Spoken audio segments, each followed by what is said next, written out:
Yes, sir. I enabled the YouTube also so that people will join there over also. Now it is live. Okay, fine. Yes, sir. I enabled the YouTube also so that people will join there over also. Now it is live. Okay, fine. Yes, sir. I enabled the YouTube also so that.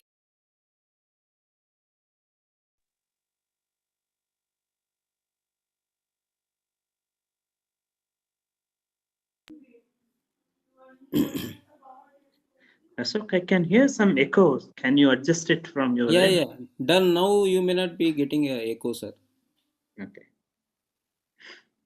Now are you getting? No, no, not now. It's Yeah, all right now. actually earlier I used to use two systems. Now Okay. I am forced to use one system only. So minor adjustment here and there.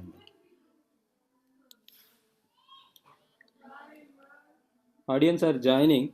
And Nathira, can you introduce about yourself, and Preeti, you also have some interaction? Yes, sir, definitely. Hi. Yes, Uh, Hello, everybody. I am Nathira Jasifa. I'm actually currently pursuing my final year in SRM Institute of Science and Technology. At the same time, I am also interning under a CMTI at the moment. I'm the campus ambassador for my campus. I've been working here since 1 month and I've been having a wonderful experience. I'm also getting to work with a lot of industry related people and I'm getting a wide exposure on those things. And definitely the sessions have been very, very helpful for me until now. I've always been looking forward for new sessions and I'm really thankful and proud to welcome you, sir, Shivram and Rajit, sir, here and Okay. I'm very thankful to Ashok sir for giving me this opportunity again. Thank you, sir. Yeah, Sanjay Shetty and Preeti. Yeah, Preeti, can you speak? yes. So I'm Preeti, currently pursuing a final year in SRM Institute of Science and Technology. I've joined CMTI last 1 month. It was wonderful, interacting with the section and attending the section, and know a lot about industry experience and also. And pleasure welcoming sir to the section. Thank you, thank you. And what about Sanjay Shetty? Sanjay, can you speak? Sharath, can you speak?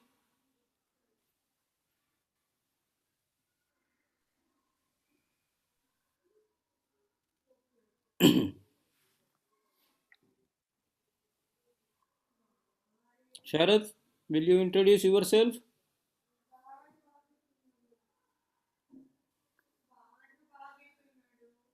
Unmute yourself and speak.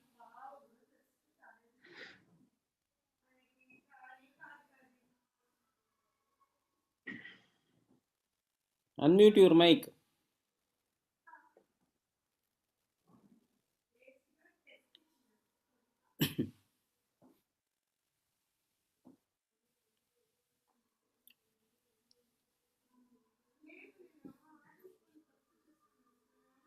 Yeah, Nathira, are you ready? Nathira? Yes, I am ready, sir. Okay. Good evening to everyone, and I'm happy to host this interior lecture series. This is the third session on the six sessions awareness sessions we have started, and today we have eminent speaker Mr. Sivaraman Rajendran from Saudi Arabia. He is joined today. He is regular to CMTA for various he's master in so many things, and whatever the topics are given he delivers nicely. So I have given him in this series the third session Fitout management. Today 1 hour session will be there, and the audience are available in Zoom and in YouTube also. Yeah, Nathira, I welcome you, sir, for this program.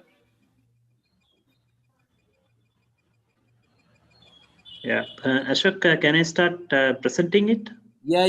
Nathira will introduce you, sir, in detail, and you can start presenting. Okay. Yeah, Nathira, you can Yes, speak. sir. Yes, sir. Good evening, one and all. Construction Management Training Institute welcomes you all to the session 3 of Interior Fit Out lecture series. We believe you have attended the previous sessions and gained knowledge from the interior experts. Today, we have another eminent personality who has joined us as the main speaker for the event. Engineer Shivaraman, Chartered Civil Engineer, Saudi Arabia. Our team is always looking forward to make our events interactive and better to resolve everyone's concern. Please drop in your comments in the comment section and we'll get back to you. The feedback links and the other communication will also be available in the comment section. Keep an eye on them at the end of the session. E-certificates are also provided to the ones who complete the feedback form, hoping you all make the best use of this. We also continuously post videos and recorded live sessions of events in various topics in our YouTube channel. Do subscribe and keep in touch with the industry happenings. I'm Natira here on behalf of CMTI. Pleased to welcome today's speaker, Engineer Shivaraman, for the Interior Fit Out Lecture Series. A very warm welcome to you, sir. Engineer Shivaraman is a chartered civil engineer with 26 years of experience providing end to end solutions in planning, designing, procurement, and execution of projects through EPC, LSTK, and other project delivery models. He is a certified program management professional and a fellow of Institution of Technical Arbitrators. He acts as an expert witness in alternate dispute resolution process in India and Saudi Arabia. Sir has managed more than 100 million square feet of campus development and fit out projects including hotels, resorts, public utility projects, IT parks, R&D centers, hospitals, highways, etc. A very warm welcome to you again, sir. Over to you. Good evening, ladies and gentlemen. Thank you, CMTI, and thank you for your introduction. Is my screen visible now to all of you? Yes, Yes, sir. sir. Okay. CMTI would have already conducted many such sessions for interior fit out. I'm aware of that in the past. But today, in all those sessions, you would have learned about the technicalities of it, the design part of it, the execution part of it, quality control, and other things.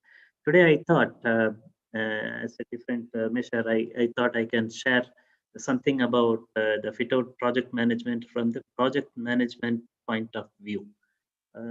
This is important from the angle that whenever you are involved in any project, any fit out work by definition is a project because it has a definite starting, definite end. So by definition, it is a project, any fit out work.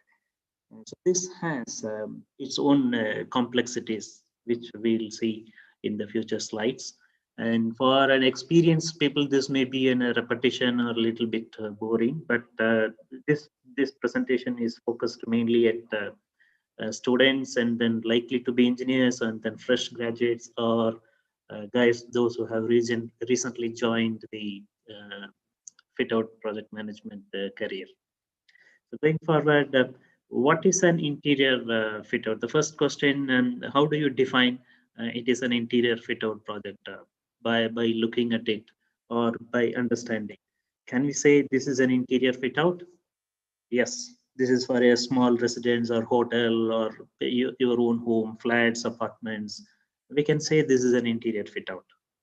Can we say this is an interior fit out? Yes, this too is called an interior fit out. This is called, have anyone seen this picture anywhere? This is the ceiling of Sistine Chapel, which is in Rome. I'm particularly inserting this picture here because this is the longest interior fit out project in the history so far. It took 30 years to build and 300 years to decorate. So we can't say this is an interior fit out because it is not a fit for purpose. It is a different monument. The more of a decoration element comes into picture. So You cannot call this as an interior fit out in literal sense. It is an interior decoration project, we can say. Interestingly, this is the place where the popes are being elected. The new pope is elected. This is still a functional facility still in Rome. So going back from history to the subject, if I want to read what exactly is the interior fit out in the text, fit out is a term used to describe the process of making enclosed spaces suitable for specific occupation, mostly offices. It is often used in relation to office development where the base construction is completed by a developer and the final fit out by the occupant. Occupant means the end user, any company or IT companies or any business. The occupant will generally be a leasing space as a tenant from the developer or landlord. Those who uh, those who have the land and then as a business they build the facilities and letting it out for these occupant to come and occupy and lease. These people are called landlord. In a interior fit out landscape, there are a group of people involved in it. One, as you say, the landlord, the one who has the land and is giving a base building, and the person who is going to lease it, the end user, we can say. And between these two people, there is another person who designs the interior element of it. You would have seen the scope of the designer, architect in detail in some of the other interior fit out sessions. And the contractor who is bringing about, who is executing the work to install the interior fit out designed by an architect. So four people are involved in it. And most of the client organizations, they don't have an elaborate team for doing this procurement and execution and then until completion. So there is another agency called project management consultancy coming into picture. So these are the main entities involved in any large fit out projects. So this also means that you have an opportunity to get into any of these five major category of stakeholders in an interior fit out project. So just a comparison between a normal construction project and an interior fit out project. Let us take in a typical construction project, which is about 1 acre, 2 acre, or even 40, 50 acres, and it is a large project with a large duration. You can know very well starting from excavation to completion of the project. So this base build work, we call this as a base build. In that, you see what kind of works are majority in practice. There is an excavator involved and then anti-termite, formwork, concrete, reinforcement, and block work. Only these items in different elements, columns, beams, flooring, ceiling, roof, all that will come in this. You can accommodate all these. These are the basic building materials and the systems involved in the base build. So let us have a comparison this with how it is different from an interior fit out project. You see in interior fit out project, this many people are involved, this many trades are involved. This construction is a craft based production. What kind of production is construction? Construction is also a production. How it is different from manufacturing or production? Production means mass production, but construction is also a production, but it's a craft based production. Now you can see the difference between a base build and an interior fit out. You see how many number of trades are involved in an interior fit out. You could have heard about the 80-20 principle or 80-20 theory, or you may be hearing it very frequently in the management language. So you can see in a construction project, which normally takes the base build, it takes about 68 to 80% of the duration of the project. Only some hardly 6-7 items are involved. But the one which has about 20% of the time, the interior fit out works, which has a large number of stakeholders, contractors, subcontractors, suppliers, those who many people are involved in it, starting from partition building. Partition It may be either in the base build or sometimes maybe in the interior fit out. Wall covering, floor coverings, electrical, mechanical, fire suppression, signage, branding. So many are there in that, which means this also means that in a short period of time, too many people are going to work in a smaller space. So this also means there's an increased level of complexity and increased level of confusion and then increased level of problems. So this gives an idea about how tricky or how complicated these interior fit out projects are. So the next question for you is how many types or how many kinds of interior fit outs are there in practice? You can say this is a shell and core type of interior fit out. Here you can see the shell and core means only the structure framework and the envelope are in place. From there, whatever is there, from there the interior fit out contractor has to take up and complete unto the occupation of the property. Only the beams, columns, floors, and walls would be there.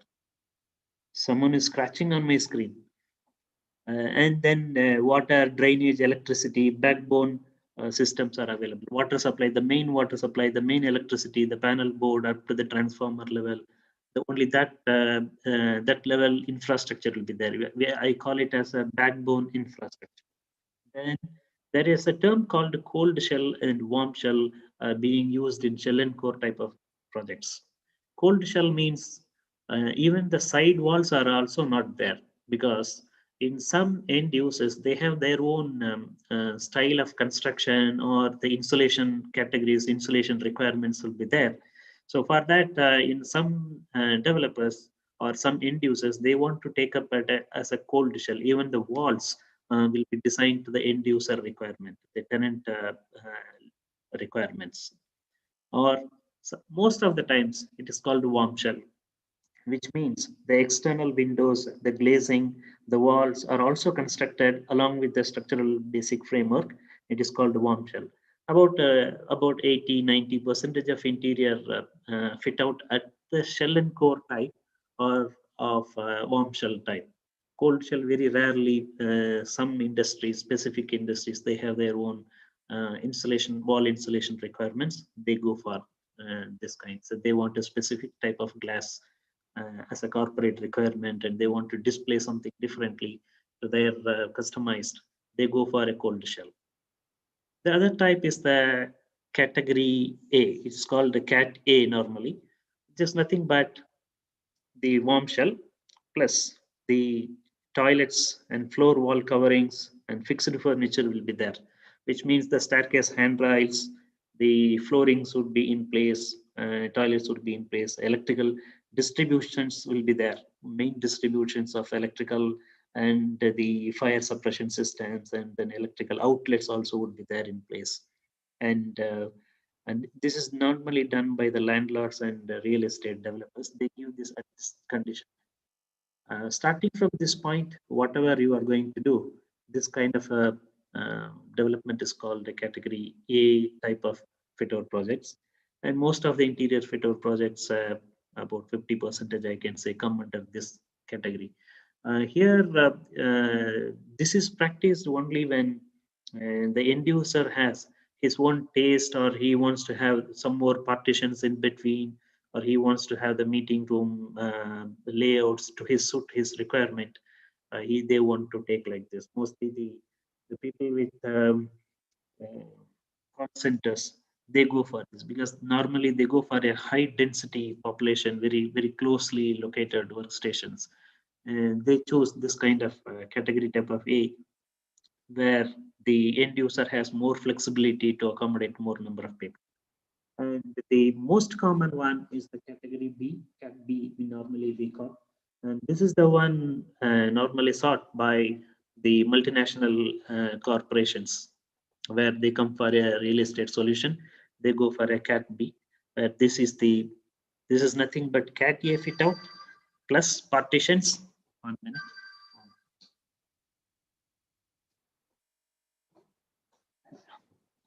Partitions and loose furniture also will be in place. AV systems, voice and data, lighting, signage, decor sign and branding, kitchen equipment, and storage systems. Everything will be in place.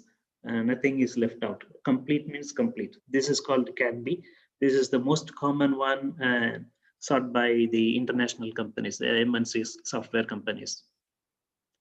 Okay, in picture, if you want to see this, you can say this is called CAT-A kind of. This is a shell and core, I can say, where you see only the very basic things are in place. And this is CAT-A, where the floor is done and then ceiling is partially done, where the end user can have more flexibility. And this is called the category B, CAT-B, where everything is available, including the signage, including the branding, everything is available. We can normally call this as a plug and play kind of fit outs. So these are the main three classifications of interior fit outs you will come across. So any project has multiple phases, multiple stages, starting from initiation, planning, execution, monitoring and control, and closing. I know you are fresh engineers, or still some of your students, and then or maybe recently joined, entered into the engineering career or construction career. My intention in this course is to introduce you the requirements or the areas where, as a junior most engineer in a project management team, you are supposed to be the junior most engineer, just entered or likely to be entered or going to enter very shortly. So I consider that as you are the junior most employee in the team.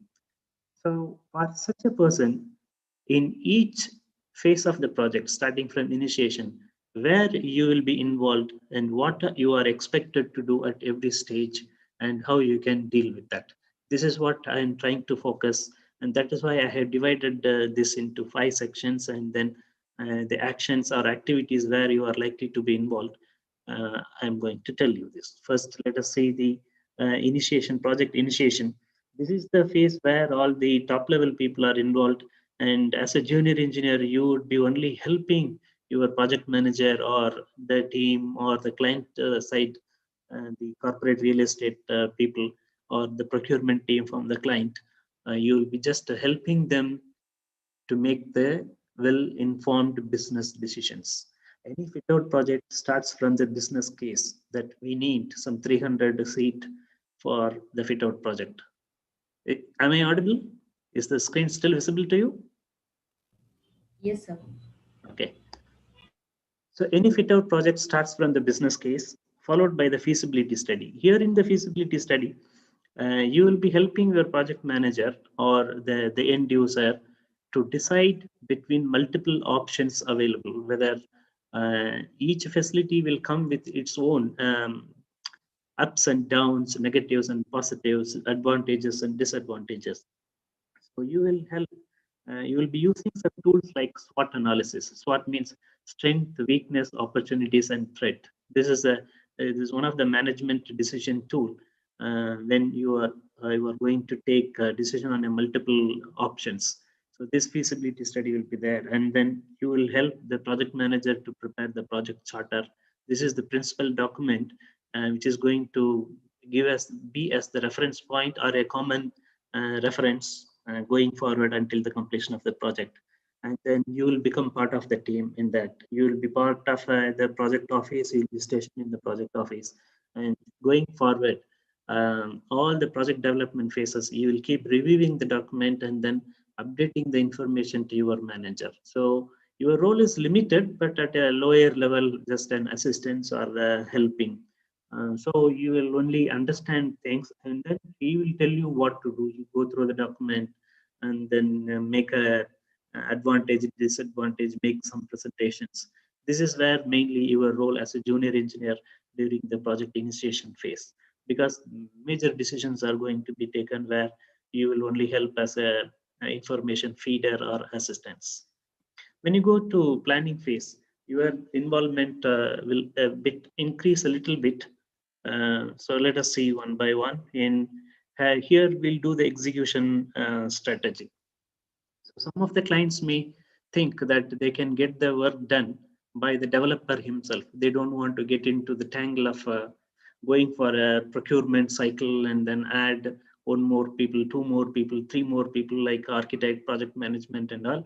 Some of the end users, they decide to get the interior fit out done by the developer himself from the stage where it is available now.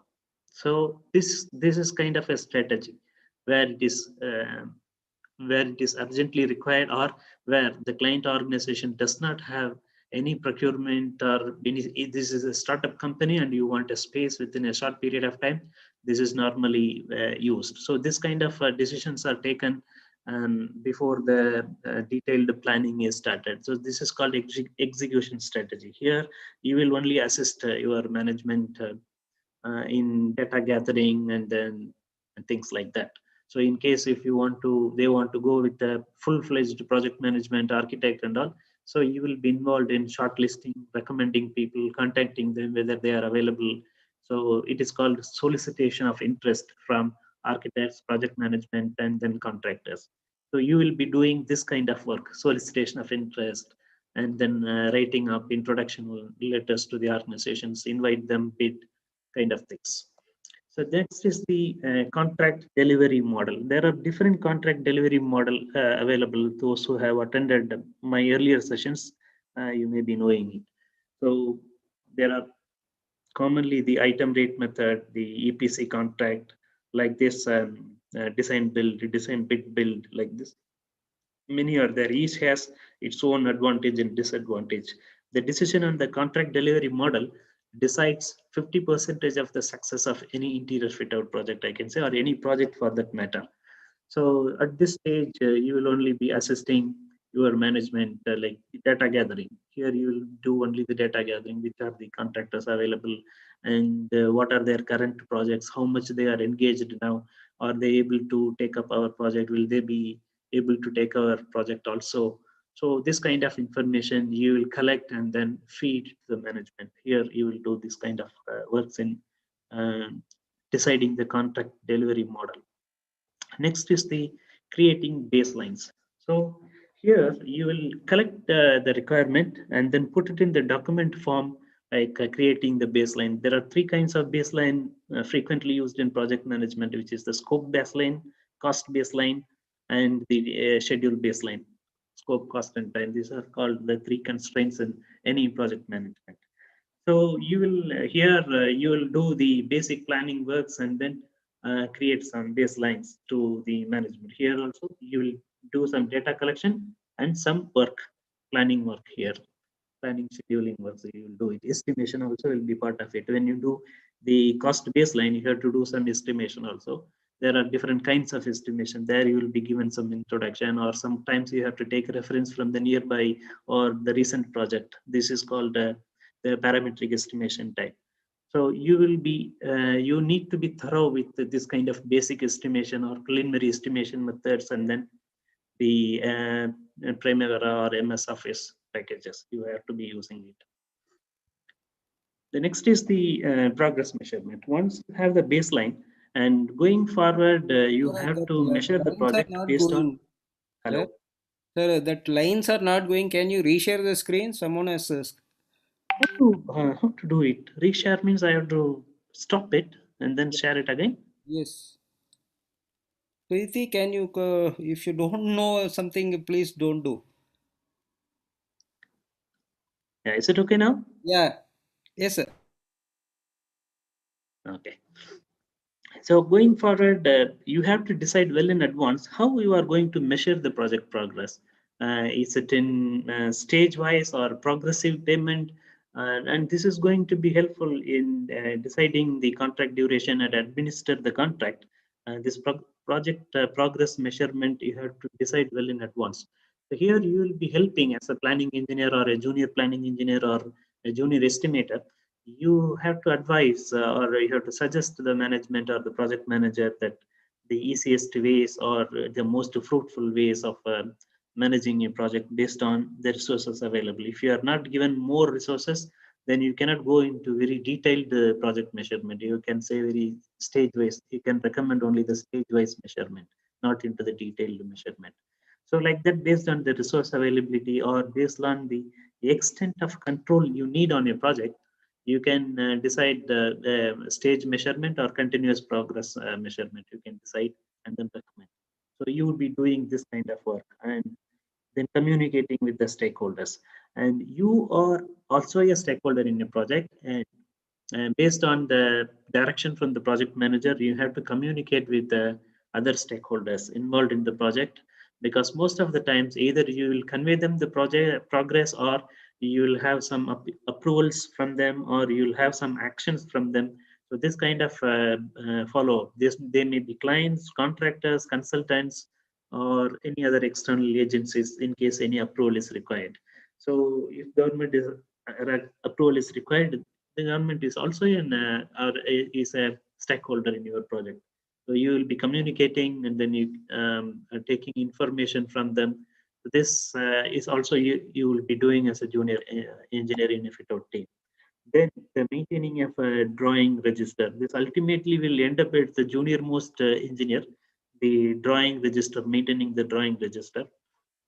This is so very important because most of the confusions arise when people start using multiple revisions of the drawing. So at least one person in large interior fit out or any construction project, there is already one person, mostly the junior engineer, is made responsible to keep track of the drawings, whichever the drawing, whenever the drawing received at site, and you will enter into the drawing register and what is the previous version and what is the current version, and you will update it, how many copies came. And when the last revision 1 came, and this is a revision 2, the revision 1 drawing, to who and all you have distributed. There is in the drawing register will have columns for a distribution column. There you have to go and update who are the people already given revision 1.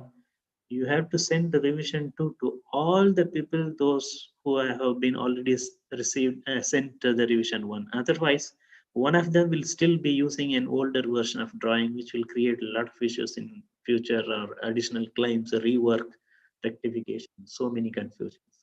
This is one reason why you have this drawing register person should will ensure that everyone in the team is working with the current version of drawing. So this is one important role normally being played by the junior engineers or the recently joined engineers. This doesn't require any big talent, but the meticulousness, the some attention to detail is required, and close follow-up, perseverance is required. Some qualities are required to manage this. Then the managing risk. So as a stakeholder, you also will be involved in risk management workshops, risk management sessions. And even if smaller project, there will not be any detailed risk management, but still you are required to highlight whatever the risk you foresee, since you are already in dealing with the junior level or the people at the field level people. So you would be knowing there are some risks coming, or there are some risk attached to an activity or with any contractor or any supplier. So you can highlight, you will be highlighting, or you will be assisting the project manager to incorporate the risk in his risk matrix and then manage it. And then sometimes based on the risk, the manager will the project manager will assign the risk owners, so that you will, going forward, you will just monitor and control this risk when if it is arising, and then what is the action plan for it, the mitigation measures, implementation, or triggering time. Oh, so you will become the owner of the risk. They will assign the risk owner. You will become a risk owner. Sometimes, as a junior engineer, some minor risk will be assigned. You will be assigned as a risk owner of some minor risks, so that your continuous follow-up is there in that particular risk. So this will be one of that in which will happen in the planning phase, but will continue all through the execution and monitoring and control. Now the execution comes, and this is one of the project phases where the junior engineer plays major role. Your maximum contribution, maximum work will be in this phase only, in this phase, and also the conclusion phase. So we'll see that later. And here in execution, what the the most common thing or most important thing is coordination. This is a very tricky word. You can say whatever, what is coordination? You can have multiple definitions for this. If a mail comes, you can simply forward the mail also with respect to the above, find below, like this. This is also coordination. And there is something called hardcore coordination, going threadbare into any problem and then talking to multiple people, thoroughly follow it up, document it, and then assign the responsibilities, close follow up until the issue is resolved. This is also coordination.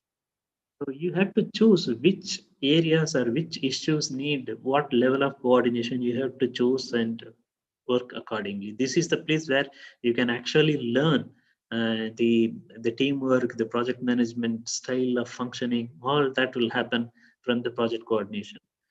So this is one of the reasons why the project management companies, they are offering a project coordinator position in the interior fit out projects.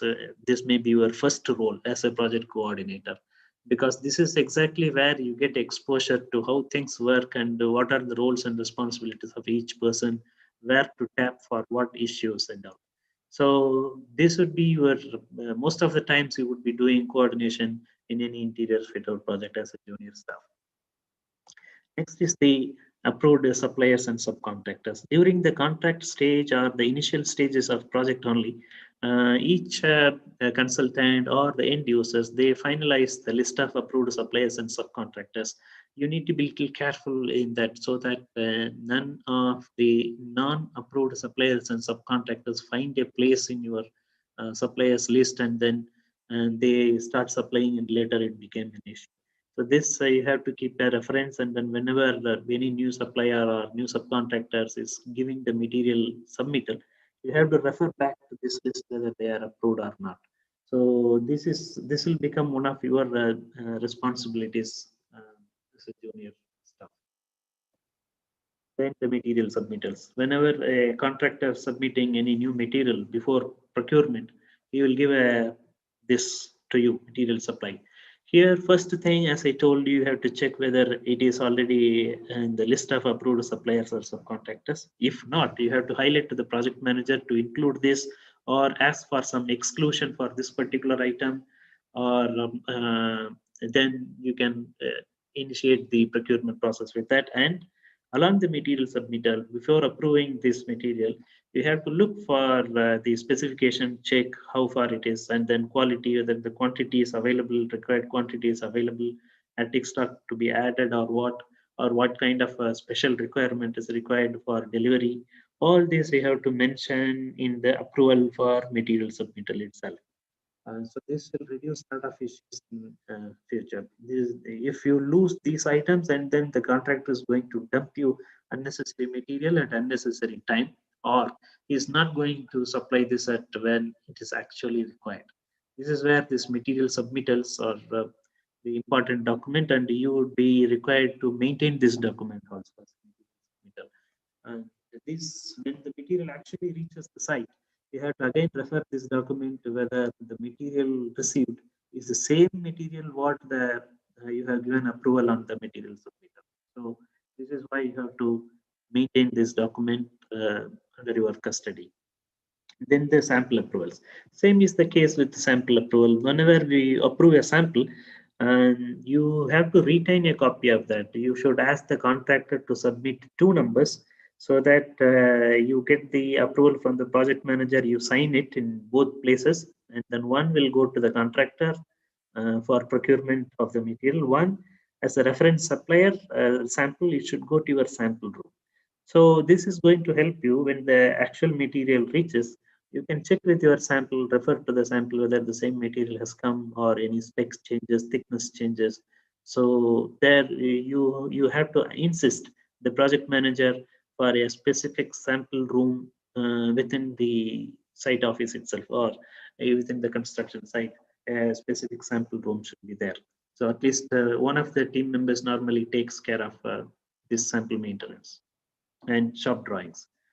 This is everyone's responsibility. Every trade engineer should have a track of their shop drawings and approval of shop drawings also.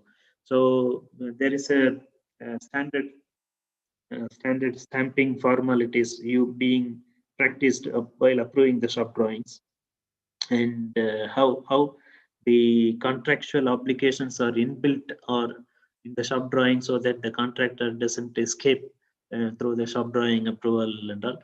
So there is a procedure with every organization that you have to keenly look at the shop drawing approval process and then follow this.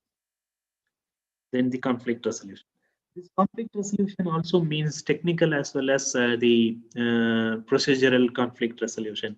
For example, sometimes execution time, there is a painter and there is a marble polisher. When you get into that, when both of them have to complete their work, the marble supplier will say, let the painter complete the final work, only then I will do the marble polishing. Otherwise, while painting, my polishing will go away. The painter would say, let everyone complete their work, wall, ceiling and the floor, all the marble polishing, everything is done, only then I will come, sir. Otherwise, while polishing the marble, these people will touch the floor, wall, and then lean onto the wall, my painting will go and you will ask me to paint another coat. So this is normally you will always encounter on a daily basis. You will encounter many such conflicts in the procedures. Procedural or sequential conflict will be there. Procedural conflict will be there, and the technical overrides. You have to do some things. Some conflicts will arise between two different services. They pass at the same location. Then you have to reroute some one. So you have to decide which one to reroute. Anything running by gravity, you should not reroute it, because it is going to affect the slope and flow properties. So you should not touch any service that goes by gravity. Most of the times it is the drain from the air conditioner, drain from the toilets, and the soil pipes, waste pipes. So these should not be touched at any cost, because this is already predetermined slope. So what can be changed? Anything like the fire pump, fire water will come in a pressurized pipe. So you can bend and take it. The cable can uh, take a bend and then go. So electricity is not going to be affected. So like this, you have to take a decision based on the situation many times. And in the finishing works, one of the example between the painter and the marble polisher, you have to decide. They refer to the contract. Every contract should have a clause that the any work should be protected until it is handed over. So which means the marble polisher has to protect his work by a layer of plywood or layer of a liquid POP. They used to pour a liquid POP over a polythene sheet, so that whoever walks on it, they don't touch or they don't damage the polished marble surface. So this is how they can protect the work. So you have to take a decision based on what is required in the contract to protect the work. You have to go there and then refer to it, and based on that, you have to give a decision to these people who should work first, who should work last. So this is how we have to make a resolution to the conflicts. And here the most important thing is the integrated coordination drawing. The electrical contractor will give a shop drawing, the mechanical contractor will give a shop drawing, then the fall ceiling will give a shop drawing. But who will do the superimposition of all these one layer by layer, and then issue um, a integrated services coordination drawing? This becomes no man's land in many projects. So if you are in the place of forming a contract or writing a specification to an architect or to the project management consultancy, you have to fix the responsibility to the architect, or at least the main contractor under whom many contractors are working.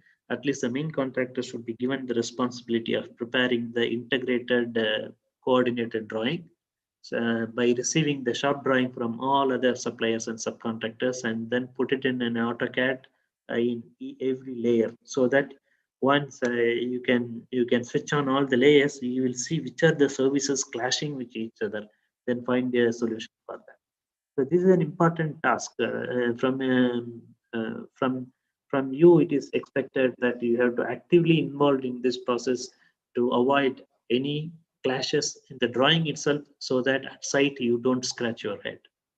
So a lot of exposure here, a lot of experience you will gain from this phase. So you have to be actively involved end to end in the execution phase as an entry level engineer. This is very important. And then the monitoring and control. Monitoring and control will take place from the beginning of the project until the closure of the project. So here you will be doing lots of progress reporting, report preparation you will be doing, and progress report at different stages for different purposes to different end users. The vice president will ask for a different report. The cost manager will ask for a different report. Like this, every individual will need a report for a different purpose. These are called ad hoc reports. Other than that, periodical reports, at some times there may be an inspection by any of the stakeholders or important VIPs coming, or managing director of the company visiting, and he wants to see what's happening.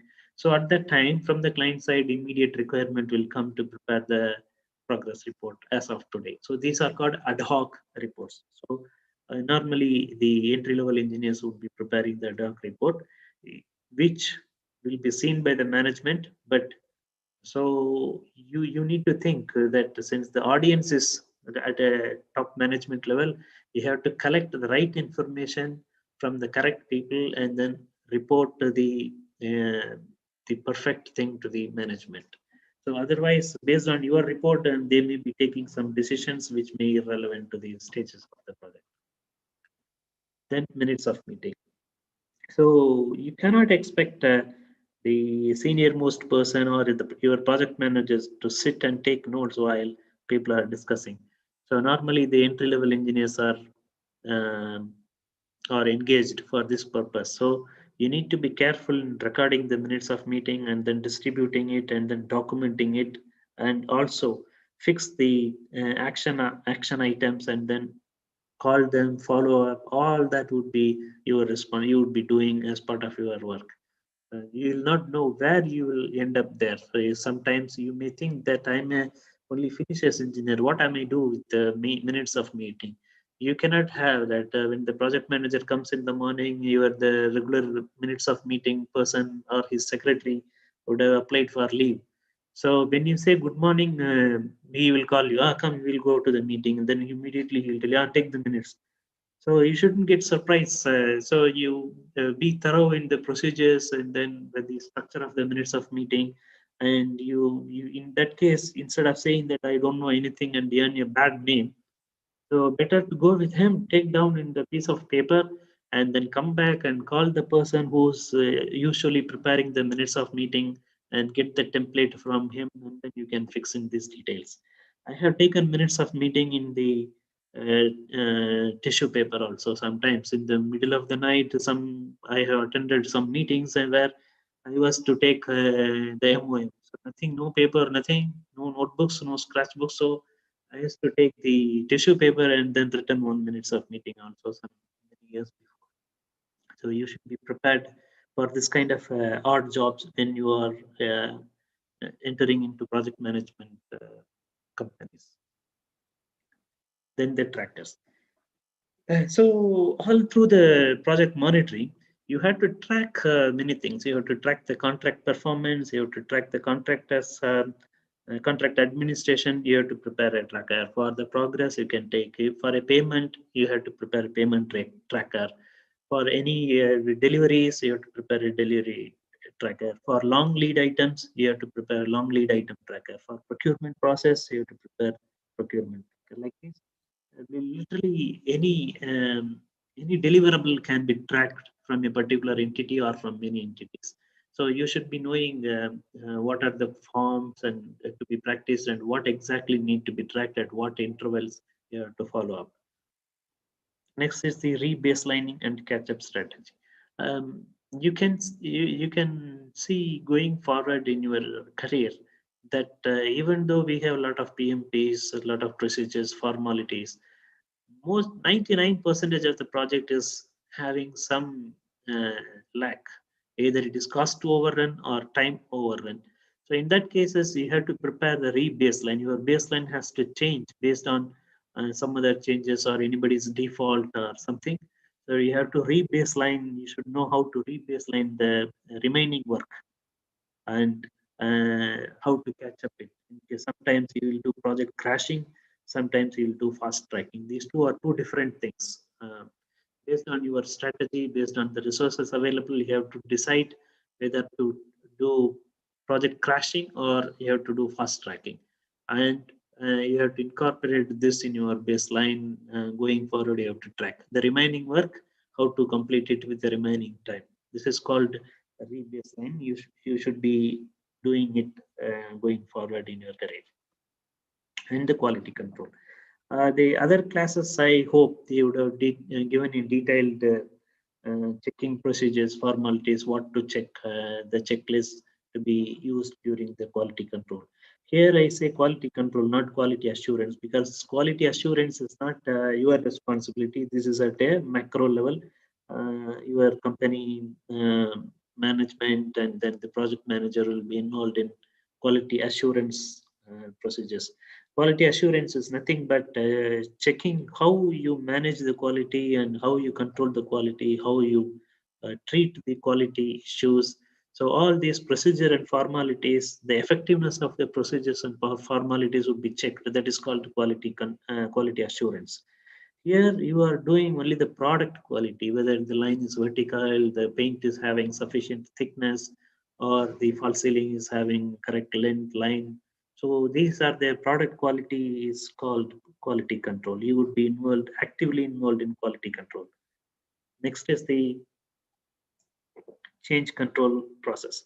Any project, the change can happen at any time. Every client will say that there should not be any change, but change is inevitable in any project or in any activity in life for that matter.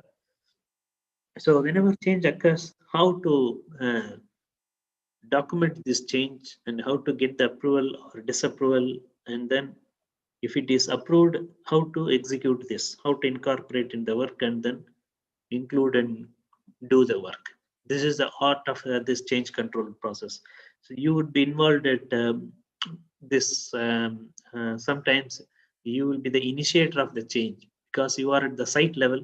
You will come to know certain things, certain shortcomings. You are unable to do it at that times. You have to initiate the change control sometimes, and then it will go to the architect, then approval, then the contractor. And most of the times if the changes from the contractor will submit to you first. You are the first person in your organization since you are the direct field staff. So though you would be doing the change control process also. And this is another important area where the entry-level engineer plays a major role and gets a lot of experience. Normally in projects at the closing stage, some of the team members only retained. Most of the team members will be reassigned to another project and go. And if you are lucky enough to be retained in the team, and your contribution will also help you to learn more at this phase. And this is one important phase of any project. You do all the work very well, and if you are not closing the project well, still the project is incomplete or inefficient. So the one of the important or one of the common areas where you will be involved is preparation of the project closeout report. What happened in the project? So you have to document it, or you have to refer those documents you have built all through the project execution time and monitoring time. Then you have to collect the information from that and put it into some tabular form, graph form, and how many contractors quoted, who is the lowest, who is the highest, and how you arrived this solution, and then how much quantity it was foreseen and how much is the executed finally, and how it compares, how much was estimated, and then how currently completed the project. So all this information you have to put it in the project closeout report. Then warranty and O&M manual. Whenever any work is completed where there is a warranty clause or the operation and maintenance is involved for the kind of rotating equipment, you have to refer to the contract and see whether the contractor has submitted the sufficient years of warranty or months of warranty or guarantee, whatever it is applicable. So you have to collect it, put it in along with the O&M document, and you have to hand over the document to the the end users operations team. This is very important. Otherwise, those people will come and then they don't know what is how to operate it, how to maintain it. In case of any problem, they will again disturb you. Wherever project you are, they will chase you and disturb you. If you don't want to be disturbed, you do this part thoroughly, and wherever your area needs some warranty. For example, the waterproofing is for 10 years warranty. Any waterproofing, the toilet waterproofing, the contractor has to give 10 years warranty, and you have to collect it on the stamp paper and submit to the client operations team or maintenance team. So in case any waterproofing leakage is there, the same company has to come and rectify it. For this purpose, this part is important. And punch list. Once every work is completed, before handing over, you as a team or your product manager or the end users and the facility management team will come for a joint inspection. There they will create a punch list. There is a format also for that you will come to know. And you have to create it. And most of the time, the entry-level engineers are required to follow up with each trade. And there are different classification of punch: Class A, Class B, and Class C. Class A is must have, without which handing over cannot happen. And Class B is secondary. Handing over can happen, but within 15 days or within 1 month of handing over, it should be completed. Yes, Class C is there, which needs, it is not in the scope, or it is a wish list from the end user.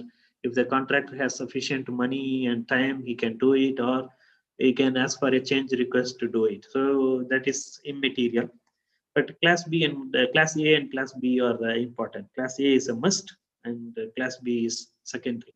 For example, the door itself is not fixed. That is Class A. Door is fixed, but it is not closing properly. The lock is not working properly. That is Class B. So on that basis, you have to throw priority to Class A and then Class B, and last by Class C kind of punch list. This is how you have to operate a punch list. Then the deep cleaning. Most of you may not know what is deep cleaning. You could have heard this term, and you want to know what is deep cleaning, go to any house or any office and touch the top surface of the door. If the dust is still there, the deep cleaning is not done. This is the first level of check whether deep cleaning is done or not. So deep cleaning is nothing but cleaning the dust um, deposited in crevices and then the top of the door, top of window frame, and grills like that. So at this level of cleaning is called deep cleaning. There are specific agencies coming. Project cleaning is different. After that, the contractor has to engage a deep cleaning agency who will come with a specific equipment to do this deep cleaning. You will be involved in this function also. So you should be knowing what is deep cleaning. Attic stock. This is nothing but you make a tile, and then after 2 weeks, the tile is broken by somebody. So at that time you go to market, the same tile will not be available, or it will have some 6 months delivery time, or they already suspended this product. So what will happen to the broken tile? You will bring some odd tile, and then this will going to look very ugly in the area. So well, it is a common practice that every item of work where the wear and tear is expected. For example, the tile flooring, carpet flooring, marble flooring, some quantity is retained as an attic stock for future replacement of breakages. So normally, what contractors he want to do, he will keep a very low attic stock, or he will not order for attic stock itself. And or if he had ordered for a very low attic stock to keep the cost minimal, and this attic stock already consumed during tile laying itself, because the tile mason wasted a lot of tiles, the wastage is beyond the control, and or the geometry of the room is different, so that a lot of wastages. You will consume all the attic stock during the execution time only, and the contractor will not submit any attic stock. So how to do it? So when the material arrives, you see the specification, what is the attic stock, take out the material, and then tell the contractor to hand over the attic stock first, and then whatever is remaining, let him do it, so that in case of any shortage, he will order newly. When he is already there at site, he will bring and put it. So this is how you can preserve the attic stock.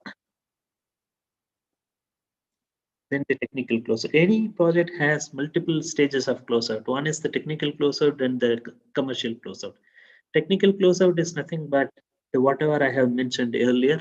If all these are completed, your technical closeout is completed, then the handing over can happen. So the end user can start using this facility. Then the commercial closeout. This is where the bills, extra claims, additional claims, damages, delay damages, all that will come into picture. So this will take another 3 months from the technical closeout. Some projects can happen 3-4 months also. Normally it is 1 month, but in some large projects or complex projects, it will take 3 to 4 months also for commercial closeout, where all the bills related information, bills related settlements, all that will happen at this time. Any extra claim or any deductions, additional works, all that settlement, financial settlement will happen at this time.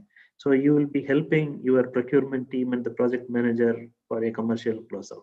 Whereas technical closeout, you as an engineer will be thoroughly involved. Then comes the last part, the lessons learned. So this is what you carry from the project. This experience, whatever experience you carry from the project, some of the experience I learned 20 years before, and even today, some of them are coming into my handy usage. So those lessons will never um, go waste. So at any point of time, this is going to help you. This is actually what you take home from any project. So if you are lucky enough to be till the end of it, then you capture the lessons learned. There will be a session for lessons learned in formal organizations where all engineers involved. Before going, sometimes they have to, before the team is completely disbanded, this will happen. Or before going, some engineers have to write down their lessons learned before switching to project in between. Okay, now we have come to almost close to the session. Do I have some more time, Mr. Ashok? Yes, sir. You can take another 5-10 minutes. Okay. So from this session, you would have seen that as an entry-level engineer, your involvement is mostly on the execution and closeout phases. In other phases, it is only assistance or data gathering, data collection, data distribution kind of things only. Your real work happens during your real learning, real experience, your contribution happens in execution and closeout phases of the project. So here at field level, some common mistakes will happen. Here you see, this is a galvanized iron pipe. This is used for um, firefighting. And this person is painting a redoxide on top of it. Because any fire pipe by department requirement, government requires red color. So he is painting redoxide on top of a galvanized. Galvanizing is a process of zinc coating, and he is going to paint red paint on top of this redoxide paint. So this will not stick.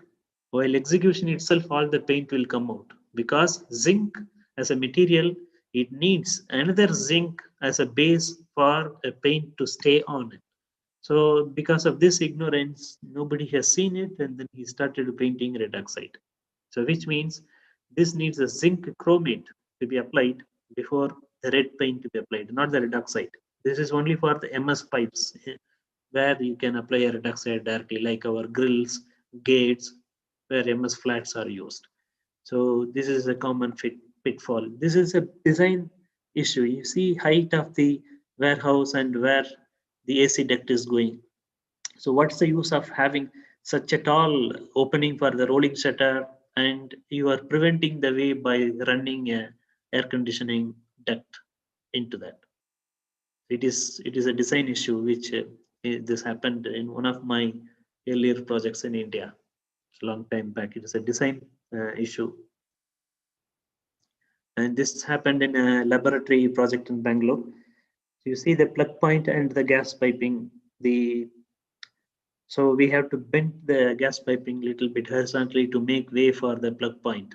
This is again a coordination issue at the planning level of furniture, laboratory furniture. Here you see where is the towel ring. Wash basin is below and the towel ring is at the top. How the short fellows and the children will use this towel ring. And here you see, can anyone say what's the wrong with this?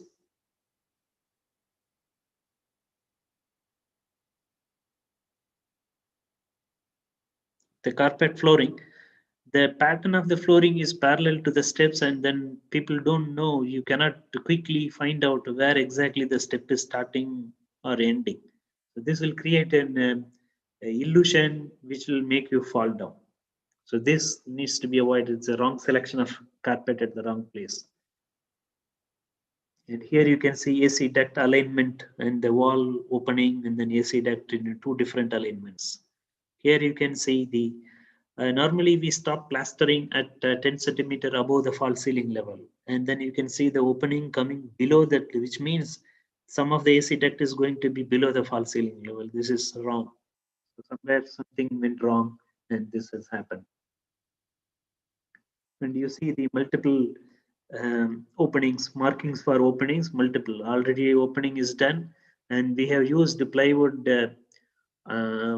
templates where opening needs to be done. In spite of that, people have forgotten, and then in spite of that, not only forgotten, afterthought, then they had marked one horizontal, one vertical. Which one? They're still not confused, still not decided where exactly will happen.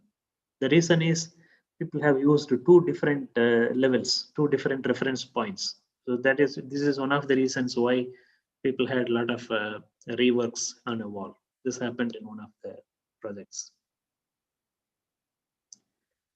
And there are some standards for each activity, like for concrete, ACI is there, IS code is there, steel structure IS code is there.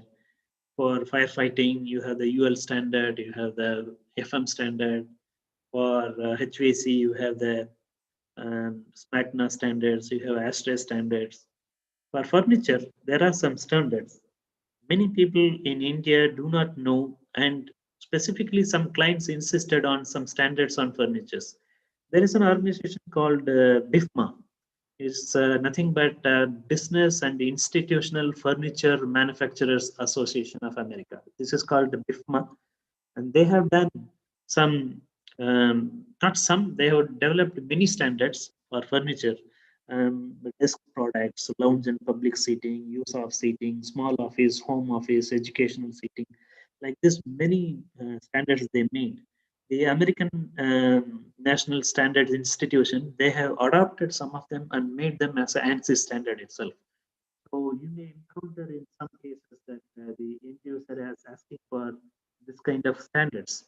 So that is why this will be useful for you. I have just put it specifically as a new knowledge for you. Even the office furniture, your home furniture, that has some international standards and then standard specifications and expectations levels.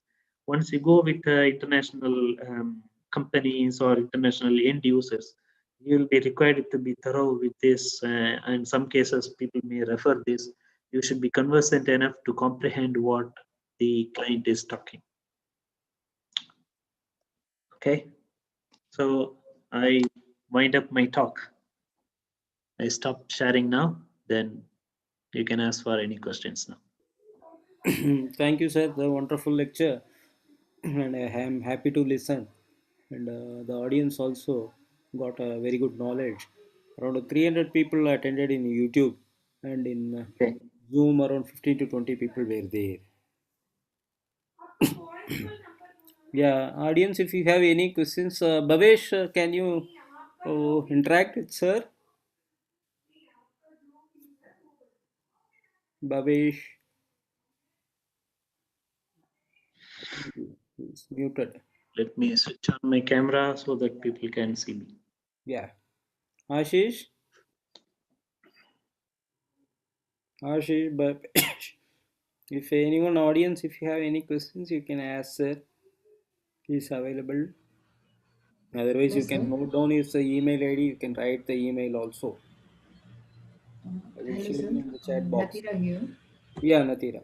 Yes, sir. I would like to ask one question. So, you pointed out few common mistakes at the end of the session, no, sir. What is the thing that we can do to overcome those after it is done? So in the case of AC duct, what is the problem that I mean? What is the procedure to actually get over such problems?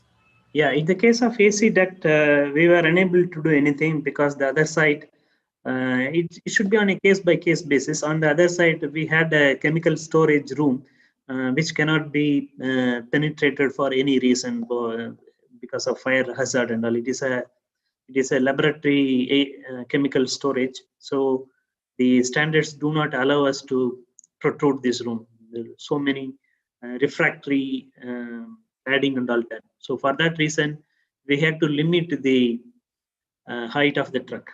What else? We can't do anything.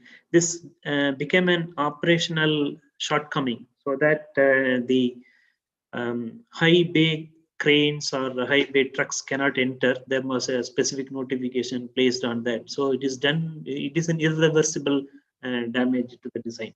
That's what I can say. In that particular case, where warehouse is opening is obstructing duct, so we had to live with that.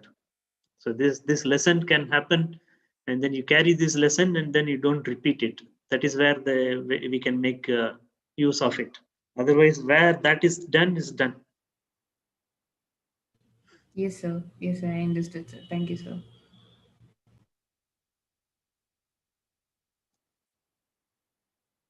Questions from the audience?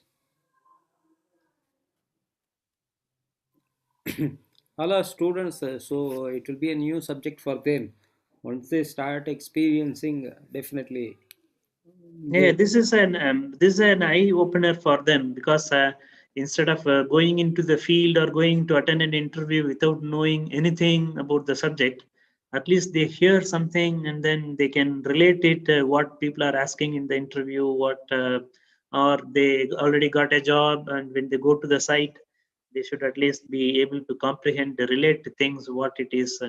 So I thought that's why I tried to make it simple, but I don't think I have made it simple enough for your thorough understanding. But you can go through it, or you can contact me for any other details.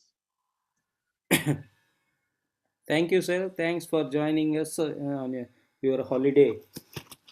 Okay. And our Thanks. I take care of you all, and I am hearing a lot of people known to me are all suffering from COVID.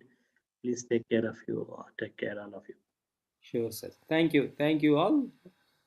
We have a tomorrow session on a metro in construction. Sorry, pile foundations in metro, and a very good speaker is available tomorrow. He will be speaking on especially pile foundations, which is used in the metro construction. And it's 6 p.m. Audience, do join. It's a free program. You can join the session. Thank you. Mr. Ashok, you share that link with me also. I would like to attend. I have done some 15,000 piles already, but still, pile foundation is something interesting. And each pile drilling under the ground, giving different experiences, shocks, surprises to us. Sure, sir. Sure, sir. I will share the link to you. Okay, sir. Thank you. I'm just ending the meeting.